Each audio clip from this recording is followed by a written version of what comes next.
Hello, my name is Martin Escobedo, and today I'm going to be presenting in social skills training in adolescents. Social skills are usually developed around this age, more complex social skills versus just child play. So social skills are being able to communicate effectively with others, talking to others, taking others' feelings into accountability, being compassionate of others, listening actively, interpreting nonverbal cues, body language, engaging in leisure activities with others and alone preferred activities, joining social clubs, building friendships, maintaining those friendships, connecting with others. This is the time where they also begin to look for jobs, so they have to learn how to socially communicate in a difference of settings like job placements, professional roles, school settings versus being with your friends, being with your parents, learning the different social skills that you need and the place that you need it. So overall, just growing their social skills with non-members of their family and expanding their social roles is what is learned at this age in social skills with adolescents. So these skills are developed at this stage because their brain is starting to connect their emotions with their body, so they start to take more of a complex social role. So their cognitions and emotions work together to increase their social emotional skills and roles. It helps increase their conversation level with other peers and express their emotions clearly. So as they grow older, their prefrontal cortex develops, and this is what comes in play and helps those social skills develop. So this increases their cognition and their thinking process, and this helps increase their overall social communication with others that aren't necessarily just their family members. So there obviously are some of the students or individuals, adolescents that struggle with social developmental delays. So that shows like social decrease in communication, engagement. They're more to themselves. They don't like to, go out, or they want to go out, but they have something kind of stopping them from going out. So what can cause social developmental delay? Trauma can cause social developmental delay. Stress, it can affect how they communicate with others. If you go out to public and you have social phobia, you're trying to communicate with someone, you can have an anxiety attack, you can have something that will impede you from communicating with those individuals because you don't know them, so you're not comfortable with them. So trauma causes difficulty in regulating your emotions, your sleep schedule, your eating schedule, and it hinders your decision-making skills. So this overall affects your overall communication skills and social development. Physical development also can affect their social skills. At this age, they're going from middle school to high school. They're trying to fit in with their peers. So physical development can hinder their feeling of acceptance and their social skills. So like when they look older than what they are, older kids tend to take them into their group. But if they are that same age and they look a little bit younger, older kids tend to push them away and not take them into their group. So this can also affect their social skills because they could be the same age and they're not being accepted by their peers. And this is seen a lot in high school. So another thing that can affect social skills is mental health diagnosis, autism, anything of that involves like social skills, communicating with others, leisure activities, anything like that is affected, that comes into play as well.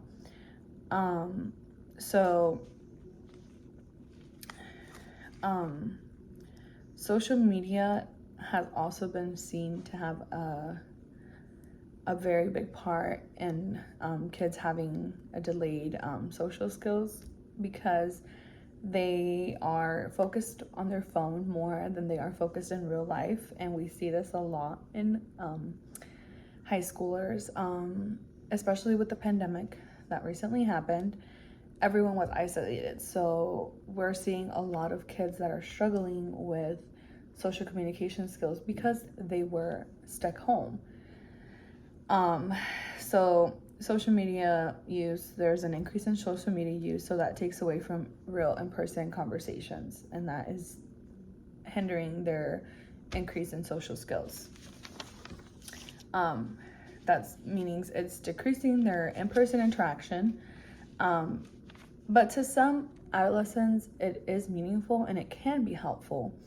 There's just learning how to use it in a good way, where it will be beneficial to increasing their social skills and not overusing it. So things that can be done in social skill training can include being exposed and engaging in new environments,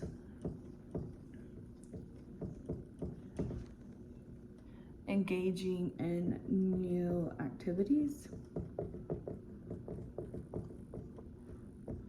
engaging in new groups and clubs, engaging in new conversations,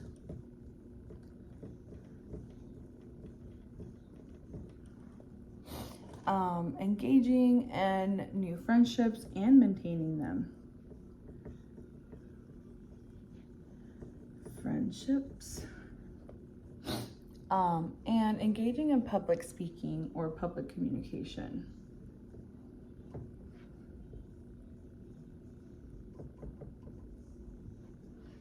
So these things help because engaging in new environments, you're exposing them to new environments. This will happen when they're older, when they're looking for jobs, they're going to be exposed to new environments. They're engaging in their community, they're going to be exposed to new environments. We need to teach these kids how to deal with change and how to cope with change so they're able to communicate effectively in their social, overall social interaction. Engaging them in new activities, school activities, anything in their town going on. This will also help them build those friendships, create new friendships, engage in new activities, leisure activities like new sports or like new clubs. So overall public speaking too, what I mean is like if you're in public, someone asks you a question, you want to ask a question. Sometimes it's hard to do that when you don't feel comfortable. So learning how to ask a question if needed or answer a question when asked is also a good social skill to have. So with that being said, therapists can help adolescents find activities. They can help them find groups that they may like, they can engage in. They can help them find coping strategies. Like I said, if they are in public and they're having a type of anxiety attack or something because this is a new environment to them, we can help them find coping strategies to deal with this. And the therapist can teach communication strategies that involve decision making, giving or receiving criticism, advocating for themselves, speaking in public, helping them create a healthy relationship with social media. This is very important because this is what kids are using now, so that we need to teach them the healthy relationship. Help them learn how to find new interests, volunteer in different activities, help them create a schedule that can increase their social skills. So some of the diagnoses that we see that have hindering social developmental skills is their anxiety disorder, sociophobia, developmental delay, autism, substance abuse, really any diagnosis that affects their communication skills and any mental health diagnosis like I had mentioned. We can use models such as MOHO, model of human occupation, and the model of social interaction to help us create interventions. We can include their parent caregivers in social skill training to increase their social skills because they spend more time with their parents than they do with a therapist. And there are social skill training programs that can be implemented, but we need to figure out where the kids' social or the adolescents' social skills are at the moment, so we can create and implement a program that will help them effectively. So that concludes my presentation. And thank you guys for watching, and I hope you guys have a little bit more of intel on social skills training and why it's affected when these skills are developed and how we can help them. Thank you.